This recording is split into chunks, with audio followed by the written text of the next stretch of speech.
दोस्तों, क्या आपने कभी उस इंसान के बारे में सुना है जिसकी रफ्तार देखकर हाई स्पीड कैमरे को भी पसीना आ जाता है, जिसे देखते ही दुनिया के सबसे तेज जानवर चीते की याद आ जाती है? जी हां, हम बात कर रहे हैं उस शख्स की जिसने 3 ओलंपिक खेलों में लगातार धमाल मचाया, जिसने अपनी जेब में 8 गोल्ड मेडल डाले और दौड़ की दुनिया के हर बड़े रिकॉर्ड को चकनाचूर कर दिया। ये कोई और नहीं बल्कि उसैन बोल्ट हैं, जिन्हें दुनिया लाइटनिंग बोल्ट यानी बिजली के नाम से जानती है। लेकिन क्या आप जानते हैं कि यह बिजली एक ऐसे गांव में पैदा हुई थी जहां रात को अंधेरे के सिवाय कुछ नहीं था? न बिजली, न पक्की सड़क, न ही नल का पानी। फिर भी इस इंसान ने अपनी जिद और लगन से पूरी दुनिया को यह साबित कर दिया, अगर दिल में आग हो तो रास्ते खुद ब खुद बन जाते हैं। चलिए, आज इसी जलते हुए दिल की कहानी को शुरू से समझते हैं। 21 अगस्त 1986, जमाइका का एक छोटा सा गांव शेरवुड कॉन्टेंट। ये जगह जमाइका की राजधानी किंगस्टन से इतनी दूर थी कि पहुंचने में 3 घंटे लग जाते थे। वहां ना स्कूलों में बिजली थी, न ही सड़कें पक्की थीं। बोल्ट के पिता वेलेस्ली और मां जेनिफर ने गांव में एक छोटी सी किराने की दुकान खोल रखी थी। इसी दुकान से पूरे परिवार का गुजारा चलता था। बोल्ट ने खुद एक इंटरव्यू में बताया था, बचपन में या तो मैं फुटबॉल खेलता था या क्रिकेट। पढ़ाई से ज्यादा दोस्तों के साथ गली में गेंद लेकर भागना अच्छा लगता था। उनके परिवार के लोगों का कहना है कि बोल्ट कभी रोता नहीं था, भले ही भूख हो या चोट। उसके अंदर एक अजीब सी जिद थी, कुछ बनकर दिखाने की। लेकिन स्कूल के दिनों में एक दिन ऐसा आया जब सब कुछ बदल गया। उस दिन स्कूल में सालाना खेल प्रतियोगिता थी। शिक्षकों ने बोल्ट को 100 मीटर दौड़ के लिए खड़ा कर दिया। बोल्ट बताते हैं, मैं बस इतना जानता था कि दौड़ना है। मैंने तो सोचा था कि मैं आखिरी नंबर पर आऊंगा, लेकिन जब रेस शुरू हुई तो मेरे पैरों ने अपना काम कर दिया। मैं सबसे पहले पहुंचा। उसी दिन से उसने खेल को अपना करियर बनाने का फैसला कर लिया। बोल्ट के मन में दो खेलों के बीच कंफ्यूजन था, क्रिकेट या फुटबॉल। वो तेज दौड़ता तो था, लेकिन खेलने का शौक क्रिकेट से था। एक दिन की बात है, बोल्ट अपने स्कूल की क्रिकेट टीम के साथ प्रैक्टिस कर रहा था। उसने तेज रन लेने के चक्कर में बिना बल्ले के दोनों छोरों के बीच दौड़ लगा दी। वहां मौजूद कोच पैब्लो मैकनील ने उसकी स्पीड देखकर उनकी आंखें फटी रह गईं। उन्होंने तुरंत बोल्ट से कहा, तुम्हें क्रिकेट नहीं, एथलेटिक्स में जाना चाहिए। तुम स्प्रिंट के लिए बने हो। बोल्ट को यह बात पहले अटपटी लगी, लेकिन जब उन्होंने अपने कोच ग्लेन मिल्स से बात की तो फैसला पक्का हो गया। मिल्स ने उसे समझाया, तुम्हारी लंबी टांगें, तुम्हारा स्ट्राइड लेंथ, ये सब स्प्रिंट के लिए परफेक्ट है। बस फिर क्या था, 15 साल की उम्र में 2001 में कैरिबियन रीजनल चैंपियनशिप में बोल्ट ने 200 मीटर और 400 मीटर में रजत पदक जीते। और अगले ही साल 2002 में विश्व जूनियर चैंपियनशिप में उसने इतिहास रच दिया। 3 पदक, जिनमें 1 गोल्ड। सबसे हैरान करने वाली बात यह थी कि इतनी कम उम्र में इतना बड़ा मुकाम हासिल करने वाला वो दुनिया का सबसे युवा एथलीट बन गया था। लेकिन जिंदगी हमेशा उपहार नहीं बांटती, कभी कभार वो सबक भी देती है। 2004 ओलंपिक। बोल्ट महज 18 साल का था। पूरे जमाइका को उम्मीद थी कि ये लड़का कमाल कर दिखाएगा, लेकिन किस्मत को कुछ और ही मंजूर था। प्रतियोगिता शुरू होने से पहले ही बोल्ट के घुटने और नसों में चोट लग चुकी थी। वो दौड़ तो गया, लेकिन पहले ही राउंड में बाहर हो गया। कोई मेडल नहीं, कोई सेमीफाइनल नहीं, सिर्फ एक बड़ी निराशा। बोल्ट ने बाद में कहा था, 2004 के बाद मैं टूट चुका था। मुझे लगा कि शायद मैं इस लायक ही नहीं हूं। उसकी ट्रेनिंग लगातार चोटों के कारण रुक रही थी। कई लोगों ने तो यहां तक कह दिया कि इसका करियर 2-3 साल से ज्यादा नहीं चलेगा। क्रिटिक्स का कहना था, लंबा कद स्प्रिंट में नुकसान है। लेकिन बोल्ट ने तब एक बात ठान ली, चाहे कुछ भी हो, मैं रुकूंगा नहीं।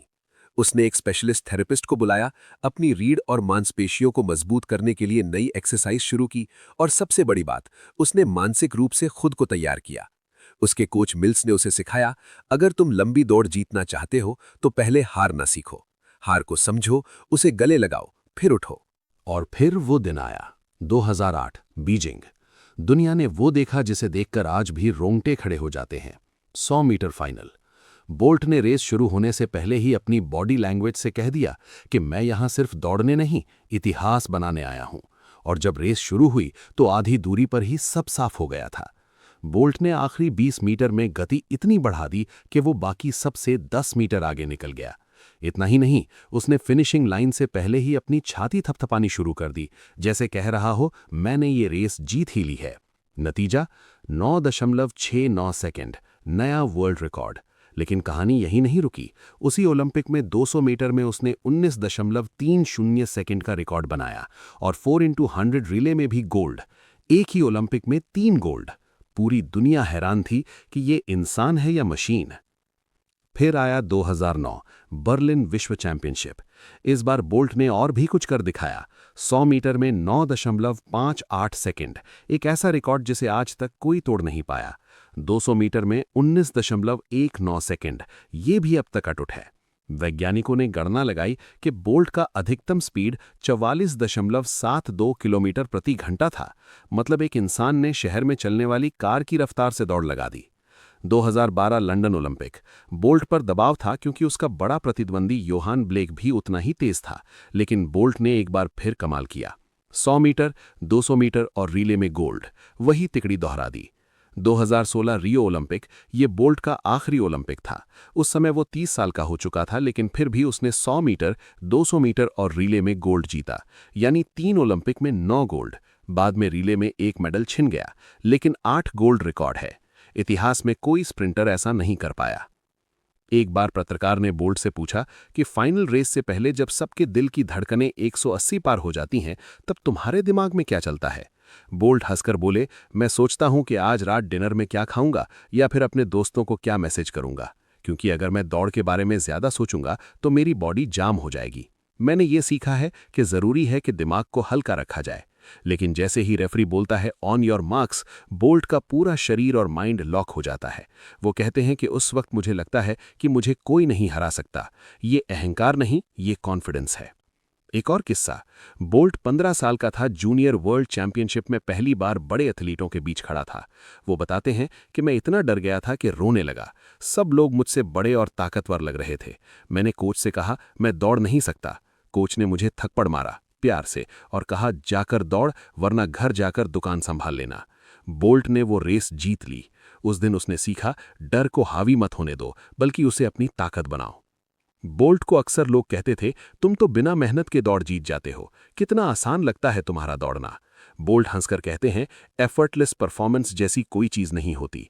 असली मेहनत तब होती है जब सुबह 5 बजे अलार्म बजता है और आपका शरीर कहता है आज आराम कर लेते हैं। तब आपको खुद से लड़ना पड़ता है। सबसे दिलचस्प बात, बोल्ट के कोच मिल्स ने उसे कभी कोई तारीफ नहीं दी। चाहे बोल्ट 100 मीटर 9.5 सेकंड में दौड़ ले, मिल्स बस इतना कहते, नो, बेटर कर सकते हो। एक दिन बोल्ट ने पूछ ही लिया, सर मैं कितना भी अच्छा करूं, आपको कभी अच्छा क्यों नहीं लगता? मिल्स ने कहा, जिस दिन मैं हाँ कह दूंगा, समझ लेना तुम्हारा खेल खत्म हो गया। हाँ का मतलब है कि तुम्हें और सुधार की गुंजाइश नहीं बची। यही सीख बोल्ट ने जीवन में उतारी। अपने सर्वश्रेष्ठ प्रदर्शन के बाद भी भूखा रहो और बेहतर बनने की कोशिश करो। 2017 में बोल्ट ने एथलेटिक्स से संन्यास ले लिया, लेकिन वो पूरी तरह से खेल से दूर नहीं गए।